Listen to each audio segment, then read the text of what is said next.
ప్రపంచ ప్రఖ్యాతిగాంచిన జర్మనీకి చెందిన గట్లిబ్ డైమ్లర్ ద్విచక్ర సృష్టికర్త సేవలు గణనీయమని, జిల్లా కేంద్రంలో గట్లిబ్ డైమ్లర్ చిత్రపటానికి, డాక్టర్ బిఆర్ అంబేద్కర్ విగ్రహానికి పూలమాలలు వేసి, కేక్ కట్ చేసి అనంతరం Telangana two wheelers mechanic association ఆధ్వర్యంలో జెండా ఆవిష్కరణ చేశారు.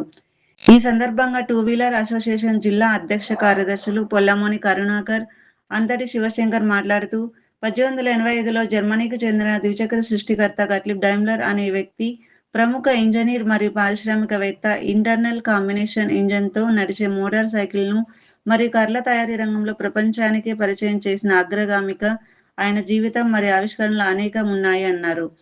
చేసిన సాహసం విజ్ఞానానికి వేగుచుక్కగా నేటికీ చెక్కుచెదరని అభిమానం ప్రజల్లో ఉన్నదని కొనియాడారు.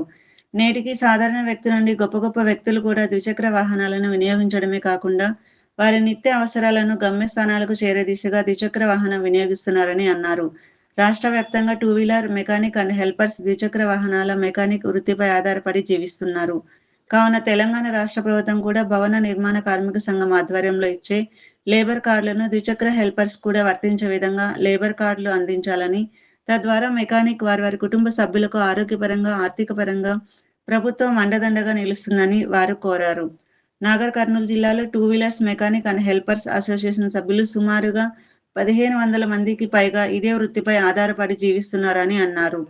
జెండా ఆవిష్కరణ అనంతరం జై మెకానిక్, జై జై మెకానిక్, మెకానిక్కుల ఐక్యత వర్ధిల్లాలి, మెకానిక్ సభ్యుల స్వేచ్ఛ వర్ధిల్లాలి అని నినాదాలు చేసి ఐక్యంగా, సమిష్టిగా నిరంతరం కార్మికులందరూ ఒక కుటుంబ సభ్యులుగా మెలగాలని సభ్యులందరూ ముక్తకంఠంతో నినాదాలు చేశారు.